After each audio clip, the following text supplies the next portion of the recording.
ABC juice అంటే అందరికీ తెలిసిందే. అయితే నేను స్పెషల్‌గా తయారు చేసుకునే ఏబీసీ జ్యూస్‌ని ఇవాళ మీకు చూపిస్తున్నాను. దీనికోసం ఒక 4 టేబుల్ స్పూన్ల వరకు బీట్రూట్ తరుగు, అలాగే ఒక గుప్పెడి వరకు కరివేపాకు, 2 ఉసిరికాయల నుంచి తీసిన ఉసిరికాయ ముక్కలు, ఇంకా 4, 5 టేబుల్ స్పూన్ల వరకు క్యారెట్ తరుగును కూడా తీసుకున్నాను.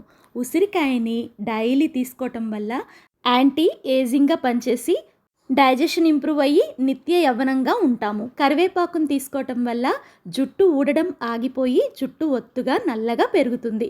ఇంకా బీట్రూట్‌ని తీసుకోవటం వల్ల బ్లడ్ ఇంప్రూవ్ అవుతుంది. క్యారెట్‌ని తీసుకోవటం వల్ల కంటి సమస్యలు అనేవి తగ్గి చర్మం కాంతివంతమయ్యి మన స్కిన్ టోన్ అనేది చాలా బాగా ఇంప్రూవ్ అవుతుంది. వీటన్నిటినీ కూడా మిక్సీ జార్లో నీళ్లు వేసేసి ఫైన్గా మిక్సీ పట్టుకోవడమే.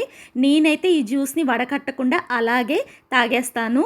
ఈ జ్యూస్ని తీసుకోవటం వల్ల తల వెంట్రుకల నుంచి కాలిగోళ్ళ వరకు అన్ని అవయవాలకు ఆరోగ్య ప్రయోజనాలు చేకూరుతాయి. మీరు ట్రై చేయండి. Thank you for watching.